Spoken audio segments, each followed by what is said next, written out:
ये जो महाराजा मनु थे, महाराजा मनु के जो दो पुत्र थे, प्रियव्रत और उत्तानपाद, बाद में स्वयंभू मनु ने जब प्रियव्रत से कहा कि बेटा तुम राज्य का पालन करो, राज्य का सुख भोग अब तुम करो, तब इन्होंने मना कर दिया, नहीं पिताजी मैं राज्य का भार नहीं लेना चाहता, मुझको तो भगवान के श्री चरणों में जो प्रेम है मैं उसी में अपना जीवन व्यतीत करना चाहता हूँ। महाराज प्रियव्रत भगवान के बड़े ही अद्भुत भक्त थे, इनको राज्य की कोई भी अभिलाषा नहीं थी, ये राज्य का सुख नहीं भोगना चाहते थे। तो सज्जनों आपको बताऊं, ब्रह्मा जी ने जब ये देखा कि ये महाराज प्रियव्रत अद्भुत भक्ति करते भगवान के, लेकिन राज्य का सुख से इनका कोई मतलब नहीं है, तो ये स्वयं अनेक ऋषियों को साथ में लेकर के, मरीचि आदि ऋषियों को साथ में लेकर के स्वयं ब्रह्मा जी आए और प्रियव्रत को उपदेश देने लगे। कहने लगे बेटा प्रियव्रत, निबोधता ते तमृतम ब्रवीमि मासूयुतुम देवमर्हस्य प्रमेयम् वयं भवस्ते ततये स्महर्षिर् वहाम सर्वे विवसाय सदिष्टम्। हे बेटा प्रियव्रत, आज मैं तुमको एक सिद्धांत की बात बताने आया हूँ, क्योंकि तुम भगवान के बड़े अद्भुत भक्त हो, नारद जैसे ज्ञानी तुम्हारे गुरु हैं, तो मैं उस सिद्धांत की बात में आज तुम्हें मैं ये बताने आया हूँ कि भगवान की बनाई हुई किसी भी व्यवस्था में आपको किसी प्रकार की दोष दृष्टि नहीं रखनी चाहिए, किसी भी प्रकार की भेद बुद्धि नहीं रखनी चाहिए। मैं आपसे ये कहने आया हूँ कि जिस प्रकार से आप धर्म के मार्ग पर आप लगे हुए हो, ये सब तुम करते रहो, लेकिन विवाह करके राज्य के सुख का भी आप भोग। ब्रह्मा जी ने जब अनेक विधियों से समझाया, तब ब्रह्मा जी की बातों को मान करके ये विश्वकर्मा की पुत्री बरहिष्मति से इन्होंने विवाह किया और 10 बेटे और 1 बेटी को जन्म दिया। बोल सच्चिदानंद भगवान की जय हो। बाद में राज्य का सुख भोगने लगे। भागवतकार व्यास जी कहते हैं कि महाराज प्रियव्रत 11 अरब वर्ष तक, 10-20 हजार वर्ष नहीं, 11 अरब वर्ष तक पृथ्वी के राज्य का भोग किए। बाद में जब इनको एक दिन ये पता चला कि ये सूर्य जब ये अपने रथ पर सवार होकर के चलते हैं तो पृथ्वी के आधे भाग पर प्रकाश रहता है और आधे भाग पर अंधकार रहता है। आप बताओ, सूर्य पूरे जगत को प्रकाशित करता है, लेकिन सूर्य पूरी पृथ्वी को एक साथ प्रकाशित कर सकता है? नहीं करता ना। आधे भाग पर प्रकाश तो आधे भाग पर अंधकार रहता है। महाराज प्रियव्रत ने ये सोचा कि मैं पूरी पृथ्वी पर एक साथ प्रकाश देखना चाहता हूँ। जैसे हमारे आपके यहाँ जब दिन रहता है तो अमेरिका आदि देशों में रात हो जाती है, तो पूरी पृथ्वी पर एक साथ प्रकाश की व्यवस्था सूर्य के द्वारा नहीं हो पाती। पूरी पृथ्वी को एक साथ प्रकाश युक्त ये देखना चाहते हैं। तुरंत इन्होंने प्रतिज्ञा किया और अपने देदीप्यमान सुंदर रथ पर सवार होकर सूर्य के रथ के पीछे पीछे इन्होंने अपने रथ को चलाया है। और इस प्रकार से चलाते सज्जनों पृथ्वी की ये 7 परिक्रमा कर डाले। बोल भक्त वत्सल भगवान की जय हो। पृथ्वी की ये 7 परिक्रमा कर दिए और इनके रथ के पहिए की जो लकीरें हुई, उससे जो जगह बनी वही 7 समुद्र के नाम से कल्पना की गई। और 7 समुद्रों के बीच में जो भूभाग हुआ वही 7 द्वीप कहलाया। 7 द्वीप के नाम है जम्बू, प्लक्ष, कुश, क्रौंच, साक, सालमली और पुष्कर, है ना। जम्बू, प्लक्ष, कुश, क्रौंच, साक, सालमली, पुष्कर, ये 7 द्वीप हुए। और ये जो 7 समुद्र हुए हैं, इनकी व्यवस्था देखो। कहीं खारे जल का समुद्र है तो कहीं गन्ने के रस का समुद्र है तो कहीं मदिरा का समुद्र है तो कहीं घी का है तो कहीं दूध का है तो कहीं मट्ठे का है तो कहीं मीठे जल का समुद्र है। ये 7 प्रकार के समुद्र की कल्पना की गई। सुखदेव भगवान कहते हैं राजन, इस प्रकार से ये 7 द्वीप और 7 समुद्र की चर्चा है। बाद में इन्होंने राज्य का सुख भोग इत्यादि करने के बाद इन्होंने परम पद की जब प्राप्ति किया, उसके बाद इनके पुत्र जो आग्नीध थे, आग्नीध इस पृथ्वी के शासक हुए। महाराज आग्नीध भी कई हजार वर्षों तक राज्य का सुख भोग किए। उसके बाद ये भी धर्म का मार्ग पकड़ करके ये भी वन में जाकर के भगवान की तपस्या करने लगे। तो कायिका और पूर्व चित्ती नाम की 2 अप्सरा आकर के इनकी तपस्या में बाधा पहुंचाई। तो ये धीरे धीरे जब उन अप्सराओं के मोह में फंसने लगे तो काम इनके अंतःकरण में प्रवेश कर गया। और काम इस प्रकार से प्रवेश किया कि वो जो 2 अप्सरा आई हुई है, इनके मन में ये दिखाई पड़ रहा है, इनके मन में ऐसा भाव आया कि ये दोनों बड़े बड़े महात्मा हैं। और उनको महात्मा समझ करके कहते हैं कि जैसे मैं यहाँ पर साधना कर रहा हूँ, ऐसे आप भी आइए तपस्या करिए। बाद में उन अप्सराओं के मोह में फंसे उनसे संतान क्रम का भी विस्तार हुआ। उसके बाद आग्नीध के बाद इस पृथ्वी के राजा हुए नाभि। आग्नीध के ही पुत्र थे नाभि। नाभि इस पृथ्वी के शासक हुए। नाभि के बाद इनके पुत्र जो थे जिनका नाम था ऋषभदेव। ऋषभदेव तो साक्षात भगवान के ही अवतार थे। ऋषभदेव इस पृथ्वी के शासक हुए। कई हजार वर्षों तक ये राज्य का सुख भोग करने के बाद ये निवृत्ति मार्ग को अपना लिए। ये संसार सागर से आसक्ति हटा लिए और एकदम वैराग्य के भाव में रह करके यहाँ तक कि दिगंबर वेश में अब अपने आप को स्थापित कर लिए। वस्त्र इत्यादि कुछ भी नहीं धारण करते, ये स्वेच्छा से ऐसे पृथ्वी पर विचरण करते रहते हैं। लेकिन जब इनको इधर उधर घूमते हुए दिगंबर वेश में लोग देखते तो उनकी हंसी उड़ाते। तब इन्होंने अजगर वृत्ति को अपना लिया। अजगर वृत्ति कैसे अपनाई इन्होंने? जैसे अजगर पड़ा रहता है, बहुत ज्यादा कुछ करने की चेष्टा उसके अंदर नहीं होती, ऐसे अजगर वृत्ति अपना करके पड़े रहते, लेटे लेटे मलमूत्र का त्याग करते और चारों तरफ ऐसे गंदी स्थितियां, गंदा वातावरण इनके चारों ओर व्याप्त हो गया। पर दुनिया वाले कभी घूम करके आते कहीं से तो कभी इनके ऊपर ढेला मार देते तो कभी कुछ करते चिढ़ाते। पर अजगर वृत्ति अपनाने के बाद इनसे कोई सबसे मतलब नहीं था। ऐसे ऋषभदेव के 100 पुत्र थे। उन्हीं 100 पुत्रों में एक थे भरत जी। जब भरत जी इस पृथ्वी के शासक हुए तो उन्हीं भरत जी के नाम से हमारे देश का नाम पड़ा है भारत। आज हमारे देश का नाम भारत है। भारत के पहले इस देश का नाम था अजनाभ वर्ष। क्या नाम था? अजनाभ। अजनामैतद वर्षम भारतम इति जगह। जब ये भारत हुआ तो भारत के साथ साथ तो इंडिया, हिंदुस्तान इत्यादि भी नामों से ये प्रसिद्ध है धीरे धीरे। तो भारत के नाम से हमारे देश का नाम भारत पड़ा है। बोल सच्चिदानंद भगवान की जय हो। भरत जी महाराज अद्भुत अच्छे तरीके से राज्य का सुख भोग करते। अचानक सज्जनों इनके जीवन में जब वैराग्य हुआ और ऐसा वैराग्य जगा तो करते क्या है, एक ही क्षण में पूरे वैभव का, पूरे साम्राज्य का इन्होंने परित्याग कर दिया।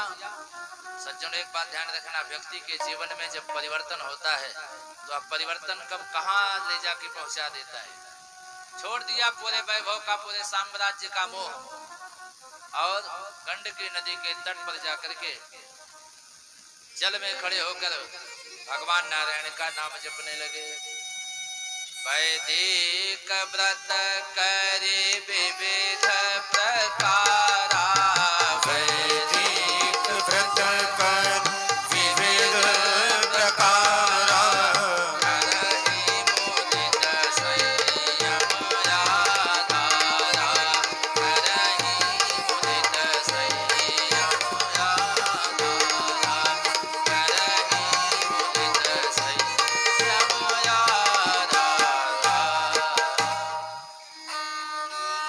ये अद्भुत तरीके से भगवान का ये भजन करने लगे। संत जन कहते हैं भजन करते करते करते करते जब काफी समय व्यतीत हो गया तो एक दिन ऐसी घटना घटी सज्जनों, जहां पर ये तप कर रहे थे वहीं बगल में एक गर्भवती मृगी पानी पीने के लिए आई।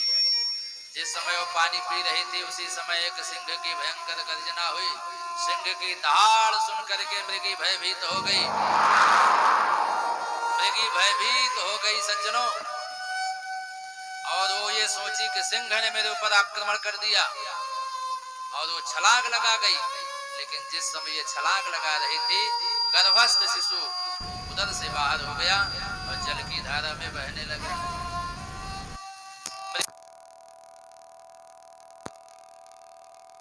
भगवान की प्राणांत हो गया मृगी का।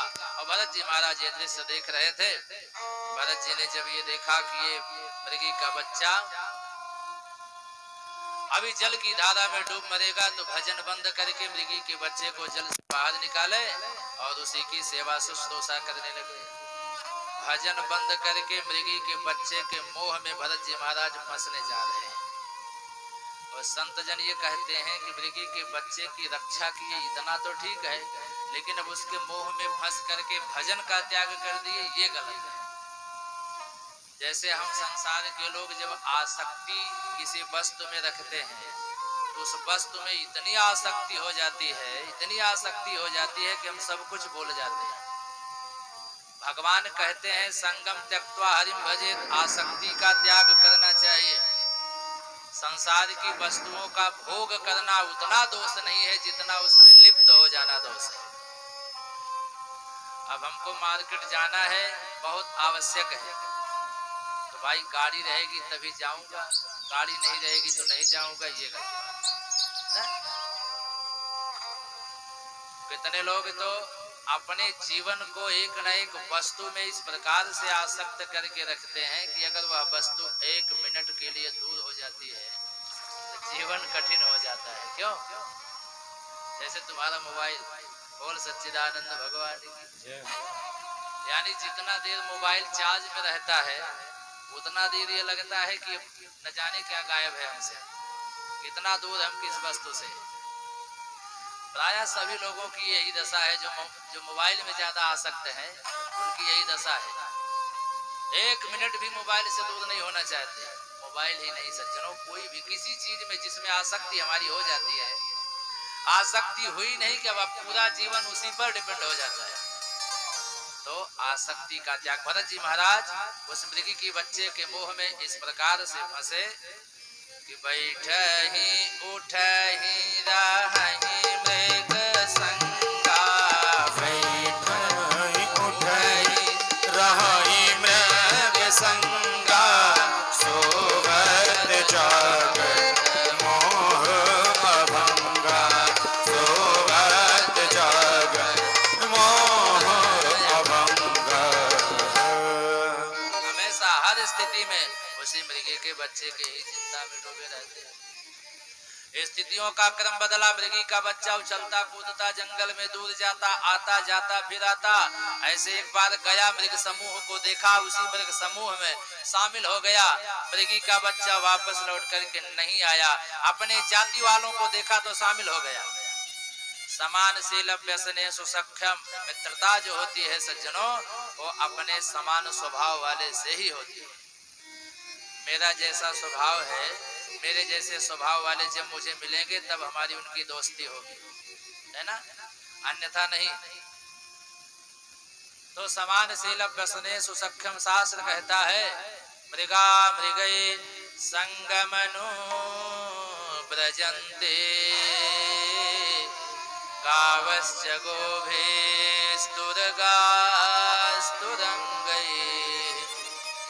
मूर्खास्य मूर्खैः सुधियः सुधीभिः, समानशील व्यसने सुसख्यम। सखता मित्रता अपने समान स्वभाव वाले से ही होती है। मृग हमेशा मृगों के ही साथ रमण करते हैं। गावस्य को भी गाय गायों के साथ, घोड़े घोड़े के साथ, यहाँ तक कि मूर्खास्य मूर्खई, जो मूर्ख होते हैं मूर्खों के ही साथ बैठना पसंद करते हैं। सुधिया सुधी भी, विद्वान हमेशा विद्वानों के साथ ही बैठना पसंद करते हैं। कहते समान शीलम व्यसने सुसख्यम, मित्रता अपने समान स्वभाव वाले से ही हमेशा होती है।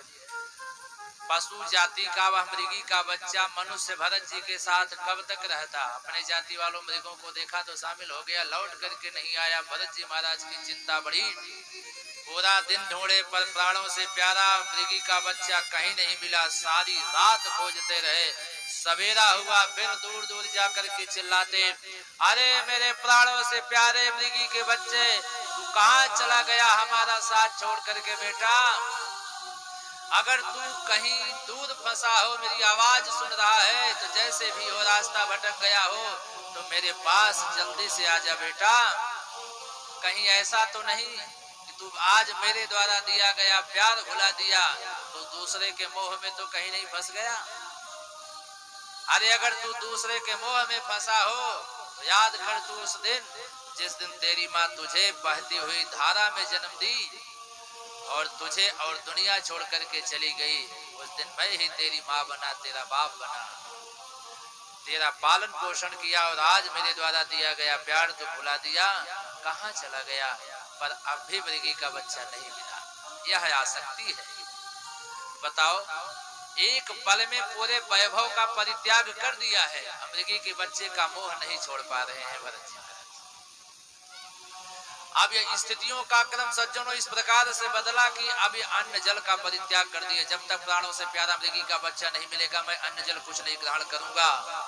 तो बिना खाए पिए कब तक जीवित रहते? एक दिन स्थिति ये आई कि दुनिया छोड़ करके जाना पड़ा। तो छूटत देह रहा मृग ध्याना, तो पायो मृग तन वेद विधाना। मरते समय इन्होंने मृगी के बच्चे का ध्यान किया तो अगला जन्म इनको मृग का ही लेना पड़ा है। शास्त्र कहता है मरते समय हम जिसका चिंतन करते हैं अगला जन्म मुझको उसी का लेना पड़ता है।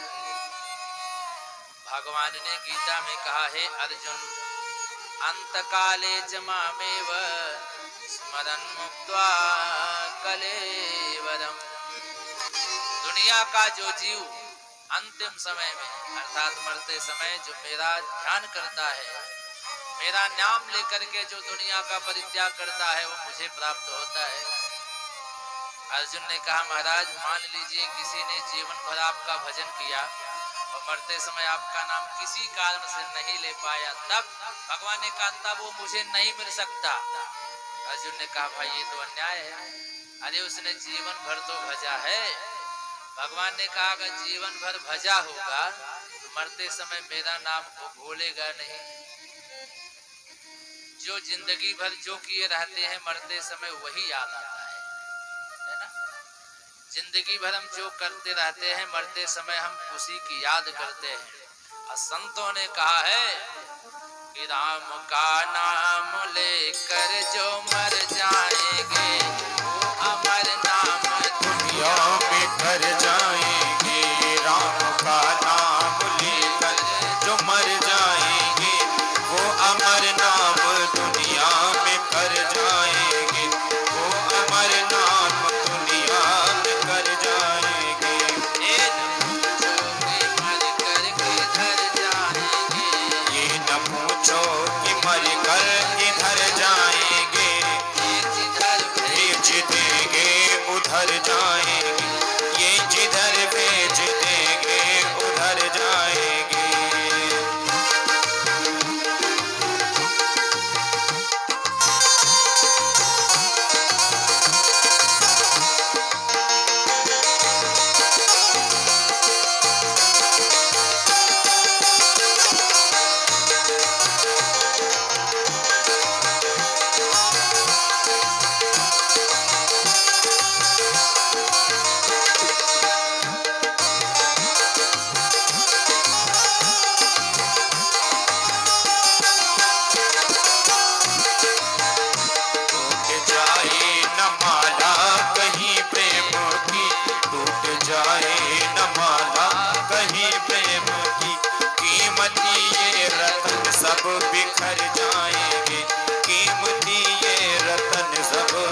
कि जो मन नारी की ओर निहारत, अंतिम समय में जो मन नारी की ओर निहारत, तो मन होत है नारी के रूपा।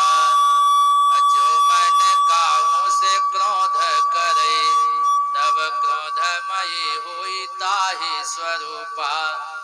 जो मन माया ही माया रटई, तो मन बूढ़त माया के भूपा। निर्मल जो मन ब्रह्म विचारत, तो मन होत है ब्रह्म स्वरूपा।